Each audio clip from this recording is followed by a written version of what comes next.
Hello and welcome to this video on marketing strategy.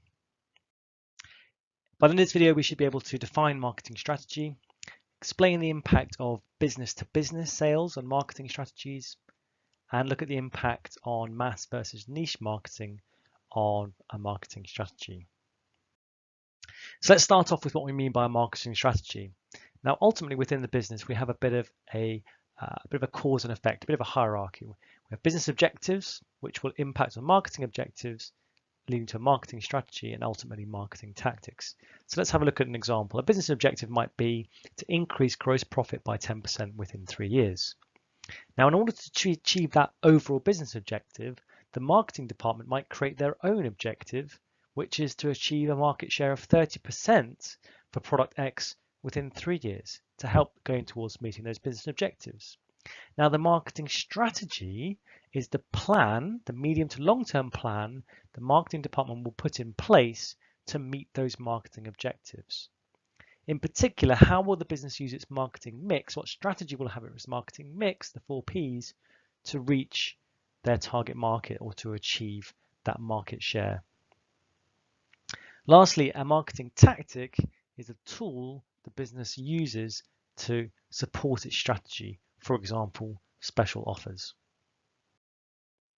So the marketing mix is the key way in which the marketing department implement their strategy. What do they use in terms of product, price, place, and promotion? Well, under product, we might consider the design mix, as well as things like packaging. Under price, we might consider cost, competitors, and consumers, and then come up with an appropriate pricing strategy. Under place, we might consider the physical location, but also the distribution channel and whether we're going to use e-commerce. And lastly, in terms of promotion, what type of promotional mix is the best strategy and how do we go about building the brand? So all the elements of the marketing mix must support each other and be consistent. There's no point having a low cost, a low priced item where aesthetics perhaps is the key element of the product. There's no point having our product sold in a dingy shopping center when we're perhaps trying to build a really luxury brand. So we have to make sure there's a consistent strategy across all 4 Ps in order for our marketing strategy to be effective. Let's go on to look at the impact of B2B or business to business sales now. So B2B or B2C, that is the question. Businesses that supply goods and services to other businesses are known as B2B businesses, business to business. Businesses sell direct to consumers are known as business to customer businesses or B2C. Some examples of B2B businesses. Businesses that sell raw materials or components to manufacturers, for example, a tire company.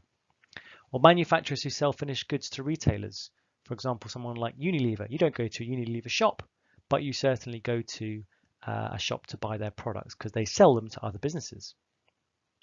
Or perhaps service providers.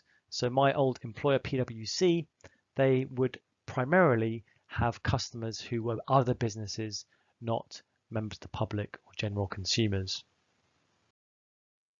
Now, what is different about business to business marketing, trying to attract other businesses as customers?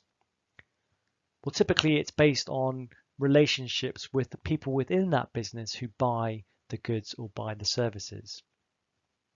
And those buyers are often very sophisticated. They are business people, they're not consumers, so we maybe have to use a slightly different approach when we're talking to them and we're coming up with deals. The buying process can often be quite long and complicated. It's maybe not a simple transaction if it's legal services or it's a big project. The market is often small and focused as well, so you might often have only a couple of large clients that we need to target and have relationships with. And promotion often has an educational element. They won't necessarily know a lot about the service. If we're offering tax advice, they won't necessarily know a lot about that. So we have to kind of explain it to them and help them understand it as we go along. So we looked at business to business sales, and let's now look at the last point here. So mass marketing is targeting the whole market with one product, which is marketed in the same way. Here are some examples.